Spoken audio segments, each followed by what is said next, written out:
주 안에서 같은 마음을 품은 사람들, 이런 제목으로 함께 말씀을 나누겠습니다. 오늘 이곳에 모인 우리 모두는 저마다 짊어지고 가야 할 십자가가 있고, 그래서 오직 하나님의 은혜를 사모하여 이 자리에 모였습니다. 어떤 분들은 무거운 마음으로 오셨을 수도 있고, 어떤 분들은 갈급한 마음으로, 또 어떤 분들은 감사한 마음으로 이 예배의 자리에 오셨을 터인데, 어떠한 마음으로 이곳에 오셨든지 우리를 향하여 말씀하시는 하나님의 세미한 음성을 들을 수 있기를 소원합니다. 더불어서 어떠한 상황 앞에서도 우리를 향한 하나님의 사랑을 포기하지 않으시는 그 하나님의 크신 은혜와 평강이 우리 사랑하는 교인가족 모두에게 함께 하시기를 소원합니다. 오늘부터는 빌립보서 4장 마지막 말씀을 살펴보려고 합니다. 3장의 마지막 말씀이 무엇이었는지 혹시 기억하고 계십니까? 우리의 시민권이 하늘에 있음을 고백하며 그리스도인으로서의 정체성, 즉 구별됨과 그로 인해서 어떻게 살아야 하는지에 대한 말씀을 지난주에 나누었습니다. 그리고 오늘 4장 1절은 그러므로 이러한 접속사로 시작하고 있습니다. 이 접속사는 빌립보서 3장과 4장을 이어주는 연결고리입니다. 즉 3장 마지막에 쓴 하늘나라 시민권을 가진 사람이라면 이 세상에서 어떻게 살아야 하는지 4장에서 그 실제적인 면들을 더욱 구체적으로 말씀하고 있습니다. 그래서 오늘 감옥으로부터의 희망 메시지 11번째 시간은 하늘나라 시민권을 가진 사람들은 주 안에서 같은 마음을 품은 사람들이라고 할 수 있는데, 이러한 우리들이 바로 인간관계나 교회 공동체 안에서 만나게 되는 갈등들을 어떻게 해결하며 살아가야 하는지 오늘 말씀 속에서 함께 생각해 보고자 합니다. 이 사도 바울은요, 빌립보 성도들을 정말로 사랑했는데, 그래서 그 증거들이 빌립보서 안에 곳곳에 나타나고 있습니다. 그런데 오늘 우리가 함께 읽은 이 4장 말씀을 시작하면서도요, 바울의 그 사랑 고백이, 그러니까 빌립보서 성도들을 향한 사랑 고백이 기록되어 있습니다. 그 고백이 이렇게 기록되어 있습니다. 그러므로 나의 사랑하고 사모하는 형제들, 나의 기쁨이요 면류가 아닌 사랑하는 자들, 바로 이렇게 빌립보 성도들을 향해서 거짓 없는 사랑 고백을 하고 있습니다. 그래서 이 바울의 이러한 여러 표현들을 보면 바울이 정말로 빌립보 성도들을 어떻게 생각했는지 이 빌립보서만 읽더라도 잘 알 수가 있습니다. 사실 바울의 인생에는요, 사랑할 만한 것이 별로 없었습니다. 여러분이 잘 아시듯이 이 바울은 평생에 걸쳐서 결혼을 하지 않았기 때문에 아내도 자식도 없었습니다. 그렇다고 재물이 있었다라고 그렇게 성경이 기록하지도 않았습니다. 명예가 있었다라고 기록하고 있지도 않았습니다. 예수님을 믿기 전처럼 유대 전통을 잘 지키고 대제사장들과 가깝게 지냈다면 그에게 큰 명예가 주어졌겠지만 예수님을 따르는 그에게는 명예도 없었습니다.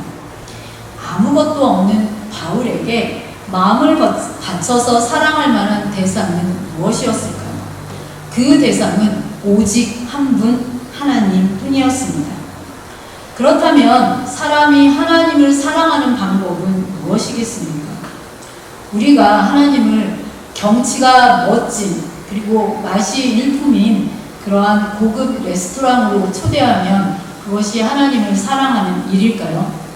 아니면 이제 이 캐나다가 날씨가 추워질 텐데 쌀쌀해지는 날씨를 위해서 두툼하고 또 유명한, 그래서 따뜻한 그런 코트를 하나님께 한 벌 사드릴 수 있을까요? 이러한 방법으로는 하나님을 사랑할 수 없습니다. 하나님을 사랑하는 방법은 단 하나인데, 하나님을 사랑하는 마음으로 우리 곁에 있는 사람을 사랑하는 것 뿐입니다. 그래서 요한일서 4장 20절은 이렇게 증거하고 있습니다. 누구든지 하나님을 사랑하노라 하고 그 형제를 미워하는 이는 거짓말하는 자니 보는 바 그 형제를 사랑하지 아니하는 자는 보지 못하는 바 하나님을 사랑할 수 없느니라. 바울은 일찍부터 이 비밀을 깨달았습니다. 그래서 그는 하나님을 사랑하는 마음으로 하나님께서 주신 모든 사람들을 사랑하는데 그의 목숨을 걸고 살았습니다. 그러한 마음으로 이 감옥 안에서 오늘 바로 빌립보 성도들을 생각하면서 나의 사랑하고 사모하는 형제들, 나의 기쁨이고 면류관인 자들이라고 표현하고 있습니다. 그런데 이렇게 가슴 뭉클하게 이렇게 4장을 시작한 이유가 2절에 나오고 있습니다. 이 2절 말씀은 오늘 말씀의 핵심 구절이기도 합니다. 이 2절 말씀은 우리가 함께 읽어보도록 하겠습니다. 시작! 내가 유오디아를 권하고 순두개를 권하노니 주 안에서 같은 마음을 품으라. 네, 이거는 우리가 개역 개정, 여러분이 가지고 있는 대부분의 성경 개역 개정에 표현되어 있는 말씀이고요. 이 개역 개정 말씀과 달리 현대인 성경에 읽어보면 그 이유가 정확하게 나와 있는데 이 말씀 제가 읽어드릴게요. 유오디아와 순두개 두 사람에게 권합니다. 주님 안에서 사이좋게 지내십시오. 이 말씀 보면 그들의 사이가 안 좋았다는 것을 오늘 말씀이 보여주고 있습니다. 그렇습니다. 이 빌립보 교회 안에는 바로 유오디아, 순두개 이 두 사람, 두 여자의 갈등 문제가 생겼습니다. 그들이 원래부터 싸우고 이러는 사람들이 아니었습니다. 빌립보 교회가 처음 세워질 때요, 자색 옷감 장수 루디아의 집에서 빌립보 교회가 시작되었다고 말씀드렸습니다. 이러한 전통 때문인지 이 빌립보 교회는 그 당시 바울이 세웠던 교회들 중에 유독 여성들의 파워가 셌던 교회였습니다. 그런데 교회의 두 양대 기둥이라고 할 수 있었던 이 유오디아와 순두개가 서로 어느 날 갑자기 무슨 이유인지 성경에 기록되어 있지 않아서 잘 모르겠지만 어쨌든 이 두 사람의 갈등으로 교회가 어렵게 되었습니다. 이 말씀을 보면 인간들이 사는 곳은 어디나 갈등이 있기 마련이다, 이런 것을 알 수 있습니다. 특별히 성숙한 교회라고 해서 갈등이 없는 것은 아니다라는 사실을 보여줍니다.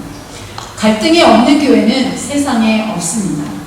아무리 겉으로 보기에 은혜가 넘쳐나는 교회들이라 할지라도요, 회의할 때는 서로 의견이 맞지 않아서 싸우기도 하고 어떤 사람 때문에 마음이 상하기도 하고 제발 얼굴 마주치지 말자, 이러한 생각이 드는 사람이 있기도 합니다.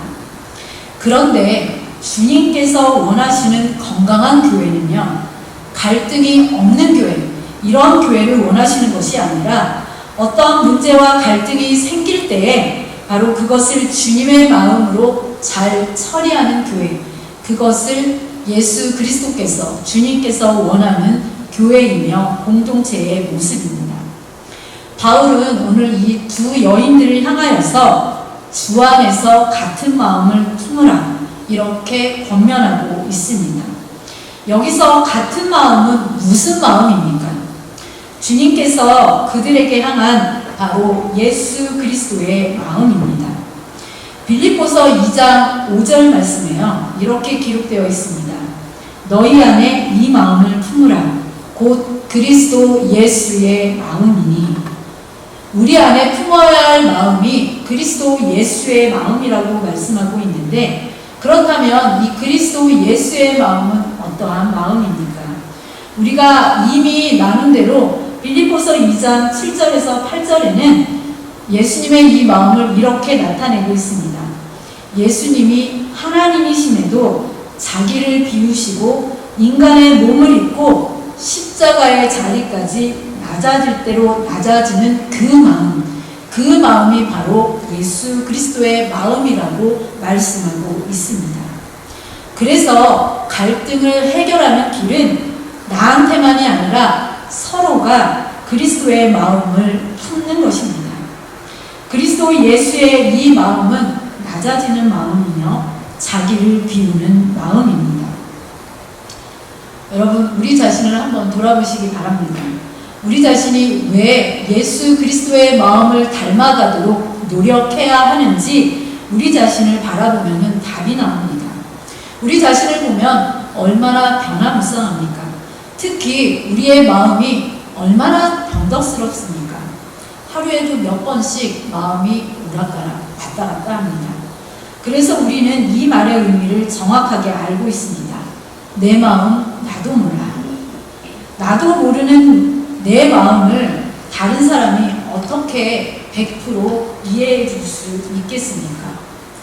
그런데 하물며 교회는 어떻겠습니까? 이 흔한 말로 병원과 교회를 비교할 때 공통점이 있다라고 이야기합니다. 병원과 교회의 공통점은요, 바로 아픈 사람들, 환자들이 모인 곳이라고 이야기합니다. 그런데 병원에서는 환자가 일하지 않고 간호사나 의사가 일을 하지만요, 교회에서는 다 죄인들이라고 하는 환자가 일하고 있습니다. 그래서 우리 마음 피차간에 몰라가 정답입니다. 그러니 그런 내 안에, 우리 안에 하나님 나라가 임한다는 사실은 얼마나 놀랍고 신비한 일입니까? 바울은 지금 유오디아, 순드게 이 두 사람 중 누가 잘했다, 누가 못했다, 누가 옳으냐, 누가 그르냐의 차원이 아니라 양쪽 다 하나님 나라의 차원에서 스스로를 돌아보기를 원하는 것입니다. 그래서 자기 생각에 옳고 그름에서 나와서 하나님 나라를 다시 바라보라고 말씀하고 있습니다.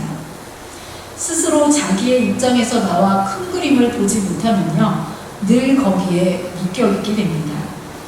오늘 이 말씀을 통해서 또 하나 알 수 있는 사실은 어떠한 공동체에서든 갈등이 생길 수밖에 없음을 보여주는 말씀입니다. 그렇지만 그 갈등이 생길 때에 그 갈등은 우리를 분열시키는 것이 아니라 우리를 성숙시키는 도구가 된다는 사실을 오늘 사도 바울이 우리에게 말씀하고 있습니다. 여러분, 우리 평생의 목표는 무엇입니까? 바로 내 안에 그리스도의 형상을 이루어가는 것입니다. 그렇지만 우리 안에는요, 너무나 많이 모난 부분들이 있습니다. 이 모난 부분들은 둥글게 깎고 다듬어야 합니다. 그런 점에서 나를 어렵게 하고 갈등을 일으키게 만드는 사람들은요, 실제로는 나를 그리스도의 형상으로 단련시키는 고마운 사람들이다, 이렇게 생각해야 합니다. 근데 사실 이렇게 생각하기는 쉽지 않습니다. 그 사람이 없었으면 좋겠고 그 사람만 없으면 문제가 생길 것 같지 않은데 오늘 말씀에는 그렇지 않습니다. 주 안에서 같은 마음을 품으라고 이야기하는데 잠언서 27장 17절에도 이러한 말씀으로 우리를 권면하고 있습니다. 철이 철을 날카롭게 하는 것 같이 사람이 그 친구의 얼굴을 빛나게 하느니라. 단단한 철은요, 동일하게 단단한 철로만 다듬어질 수 있습니다. 마찬가지로 우리 사람도 사람을 통해서만 다듬어진다는 사실을 이야기하고 있습니다. 그래서 다듬어지면은 그 얼굴이 빛나게 된다고 말씀하고 있습니다. 하나님은요, 자기만 아는 이기적인 야곱을 훈련시키기 위해서요, 야곱을 그의 삼촌 라반의 집으로 보냈습니다. 라반은 야곱보다 훨씬 더 이기적인 사람이었습니다. 우리나라 속담에 뛰는 놈 위에 나는 놈이다, 이런 속담이 있지 않습니까? 이 말씀에, 이 속담에 비추어 보면 이 야곱은 뛰는 사람, 그런데 라반은 야곱보다 더한 많은 사람, 이렇게 비교할 수 있을 것입니다. 라반과 함께 살면서요, 야곱은 일한 그 노동력에 대한 품삯을 10번이나 그렇게 속임받는 그러한 일을 당했습니다. 뿐만 아니라 레아와 라헬이라는 두 아내를 얻었는데 그것도 속임수를 당하면서 얻게 되었습니다. 그러한 과정에서 이 야곱의 인격은 성숙해졌습니다. 그런 면에서 나를 힘들게 하는 사람은 어쩌면 나로 그리스도를 닮도록 바로 하나님께서 보내신 사람일 확률이 높습니다. 그러므로 우리 안에 갈등이 생길 때에 피하지 말고 자신을 연단하는 도구로 삼으십시오. 오히려 감사함으로 그리스도의 마음을 품는 기회로 만드시기를 바랍니다. 물론 우리는 이러한 도전 앞에서 위축되고 부정적인 방향으로 반응하여서 오히려 원망하고 불평하면서 분노하고 또 미워할 수도 있습니다. 그 결과 우리 안에는 그리스도의 마음이 아니라 지옥의 그림자가 거하게 할 수도 있습니다. 그러나 중요한 것은 우리 마음의 결정입니다. 어떠한 사람을 만나든지 어떠한 상황을 만나든지 이것을 하나님의 뜻이며 하나님의 인도하심이라 생각하여 감사함으로 받으면 하나님께서 우리를 반드시 도와주십니다. 그 힘든 사람을 통해서 힘든 일을 통해서 우리의 모난 부분을 깎으실 것입니다. 하나님은 우리가 감당할 수 있는 시험만큼만 허락하신다고 말씀하셨습니다. 절대 죽지 않습니다. 오히려 잡초처럼 강해질 것입니다. 그 결과 그 시험을 통과하고 나면은 우리의 모습은 그리스도를 더 많이 닮아 있는 그러한 사람으로 변화되어 있을 것입니다. 장자편에 빈 배라는 그러한 글이 있습니다. 장자는 강가에서 작은 배를 타고 명상하기를 좋아했다고 합니다. 어느 날 강가에서 명상을 하고 있는데 어떤 배가 이 장자가 타고 있는 배에 와서 이렇게 부딪힌 것입니다. 순간 장자는 화가 나서 어떤 인간이 무례하게 내 이 명상을 방해한단 말인가 하고 눈을 떠봤더니 아무도 타지 않은 빈 배였습니다. 순간 이 장자는 부끄러움을 느꼈습니다. 그리고 후에 제자들에게 이렇게 이야기했다고 합니다. 세상의 모든 일은 그 배 안에 누군가 있어서 일어난다. 만일 그 배가 비어 있다면 그 누구도 소리치지 않을 것이고 화를 내지 않을 것이다.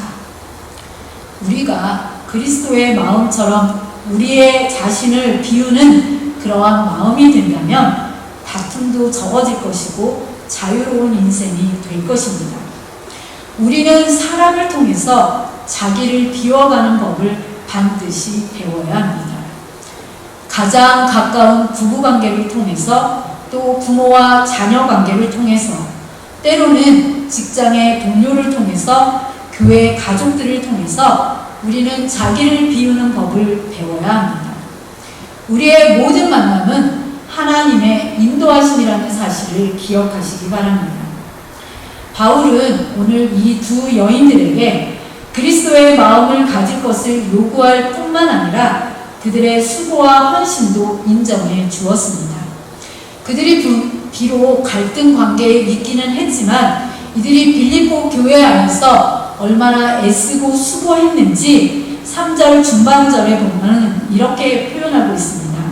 복음에 나와 함께 힘쓰던 저 여인들, 이렇게 이야기하고 있습니다. 이 유오디아와 순두계는요, 바울의 동력자들이었습니다. 두 마리 소처럼 같이 멍에를 메고 매진하는 자들이었고 훗날에는 천국에 함께 들어갈 자들이었습니다. 바울은 그들이 했던 수고를 기억하면서 인정해 주었습니다.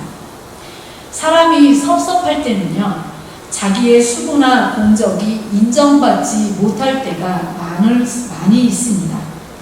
흔히 우리 부모와 자녀 간의 갈등이나 세대 간의 갈등의 그 원인이 바로 이곳에서 비롯됩니다.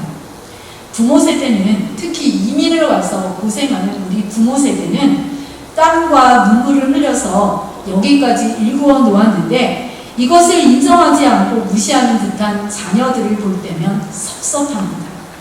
또한 자녀 세대들은 자신이 원해서 온 것도 아닌데 과거의 업적이나 자랑, 권위를 빌미로 자기 인생에 부모들이 개입하려는 것이 못마땅해서 부모에게 원망하고 불평할 때가 있습니다.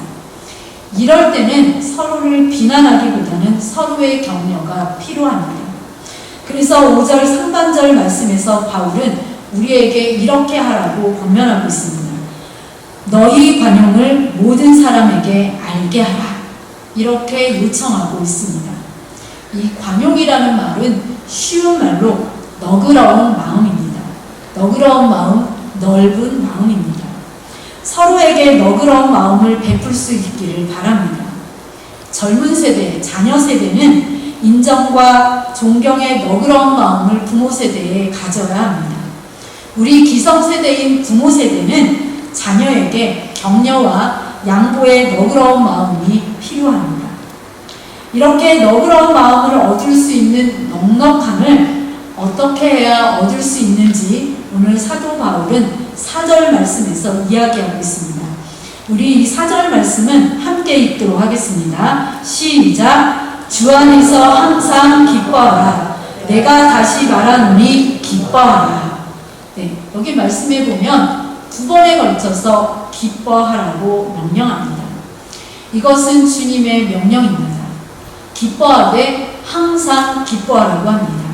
감옥에 갇혀서도 기뻐하고 유오디아와 순두개의 갈등이 있을지라도 기뻐하고 심지어는 죽음과 고난이 예상되더라도 기뻐하라고 이야기하고 있습니다.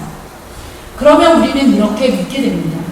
어떻게 해야 항상 기뻐할 수 있습니까? 항상 기뻐하기 위해서는 작은 것에 감사하는, 기뻐하는 법을 먼저 배워야 합니다. 여러분이 매일 아침 눈을 뜨면서 생활을 맞이할 수 있음을 기뻐하십시오. 옆에서 자고 있는 남편이나 아내, 또 자녀들을 보고 기뻐하십시오. 밝은 아침과 또 그때에 들리는 새소리를 듣고 기뻐하는 법을 우리는 배워야 합니다. 일하러 가는 일터에서 혹 부지위에서 서로 부딪혔지만 그 사람 때문에 기뻐하시기 바랍니다. 또 열심히 일하다가 잠깐 쉬면서 마시게 되는 커피 한 잔, 또 티 한 잔 마시는 그 시간을 기뻐하시기 바랍니다. 우리 사람들은요, 어리석게도 그것이 기쁜 일이었다는 것, 감사한 일이었다는 그것을 잃고 나서야 깨닫게 됩니다. 건강하게 아침에 일어날 수 있다는 것, 사랑하는 가족들이 함께 있다는 것, 일할 수 있는 건강이 있다는 것, 이것들이 기쁨이었다는 것을 우리 사람들은 잃고 나서야 알게 됩니다. 그러므로 사랑하는 우리 성도님들, 작은 일에 기뻐할 수 있어야 합니다. 작은 일에 기뻐하고 감사하다 보면은 큰 슬픔도 이겨낼 수 있는 힘을 갖게 됩니다. 우리는 보통 이렇게 생각합니다. 100%의 큰 슬픔은 동일한 크기의 100%의 그 기쁨이 있어야지 이겨낼 수 있다고 생각합니다. 하지만 그렇지 않습니다. 작은 기쁨의 그 힘이 바로 큰 슬픔을 이길 수 있는 원동력이 됩니다. 하나님께서는 우리 인생을 허락하시면서 우리 인생에서 충분히 기뻐할 수 있는 많은 보물들을 곳곳에 감추어 놓으셨습니다. 여러분들이 보물찾기 다 해보셨을 텐데 하나님께서 여러분 생애에 감추어 놓으신 그 보물들을 찾아보셔서 그 보물들 때문에 기뻐하시기 바랍니다. 더욱이 우리가 기뻐해야 할 이유가 있는데 그것은 바로 주님 때문입니다. 사도 바울은 4절 우리가 함께 읽은 말씀에서 무엇라 말씀합니까? 주 안에서 기뻐하라. 주 안에서 항상 기뻐하라. 이렇게 말씀하고 있습니다. 우리 기쁨의 근원은 우리 안에 있는 것이 아닙니다. 바로 주 안에서 있습니다. 우리 신앙인의 모든 기쁨의 근원은 내 안에서 나오는 것이 아니라 주님 안에서 나온다는 사실을 기억하시기 바랍니다.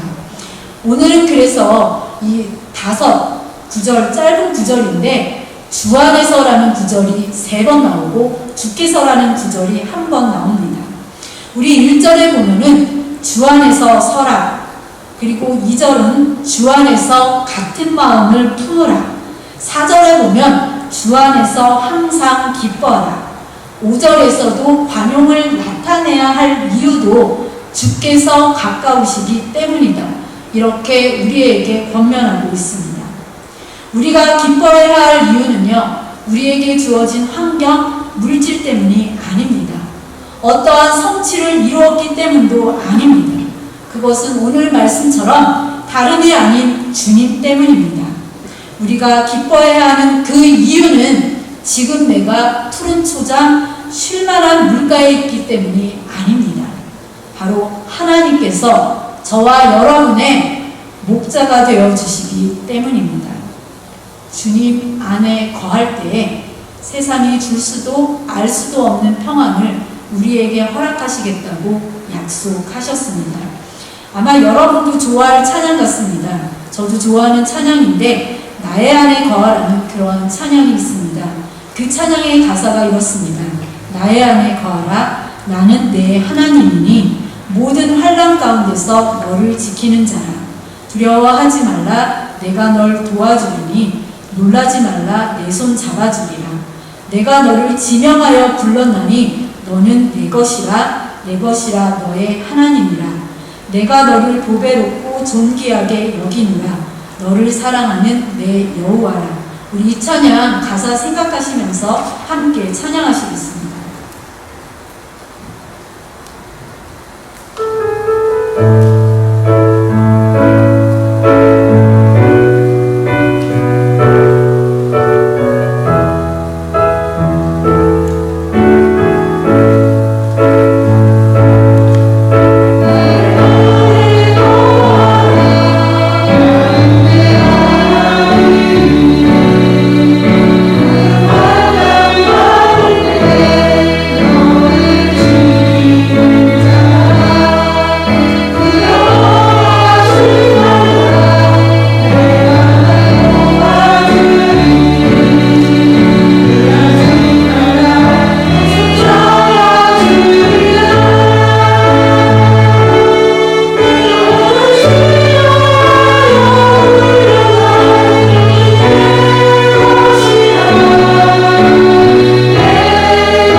주님 안에 거하는 그러한 믿음의 사람이 되었으면 좋겠습니다. 이러한 물질주의의 노예가 된 오늘 현대인들이 사랑이 밥 먹여주냐 이렇게 우리에게 도전적인 질문을 할 것입니다. 그럴 때 여러분은 어떻게 대답하시겠습니까? 여러분이 이렇게 대답할 수 있었으면 좋겠습니다. 네, 사랑이 밥 먹여줍니다. 하나님을 사랑하면 그 속에서 기쁨이 솟아납니다. 하나님께서 우리 인생에 말할 수 없는 감사와 복을 내려주시기 때문입니다. 설령 지금은 눈에 보이는 복이 없는 것 같고 너무 어려워서 하나님이 나를 버리신 것 같지만 오늘 말씀 가운데 또 오늘 우리가 부른 찬양 가운데 하나님께서 우리를 지명하여 불렀다고 말씀하고 있습니다. 그렇기 때문에 우리는 내 것이 아니라 하나님의 것이라고 이야기하고 있습니다. 특별히 우리 교회와 가정은요, 생명을 가진 유기체입니다. 이 생명을 가졌다는 것은 희노애락이 있다는 뜻입니다. 희노애락은 성장할 때도 있지만 다운될 때도 있고 올라갈 때도 있지만 내려갈 때도 있고 좋은 일도 있지만 안 좋은 어려운 일도 있다는 것을 의미합니다. 우리 개인도 그렇고 우리 가정과 교회에서도 만나는 사람들이 다 그렇게 업앤다운이 있을 수밖에 없는 존재를 뜻합니다. 그렇지만 오늘 말씀의 제목과 같이 우리가 그리스도 안에서 같은 곳을 바라보면 같은 마음을 품게 됩니다. 같은 마음을 품게 되면 그 사람을 볼 때마다 가슴이 뭉클해지고 또 긍휼히 여기게 됩니다. 작은 것 하나하나가 감사함으로 다가오게 됩니다. 우리 가정에서 또 우리 교회에서 그렇게 생각만 해도 가슴 뭉클해지는 주 안에서 같은 마음을 품은 사람들이 점점 더 많아지게 되기를 주님의 이름으로 소원합니다.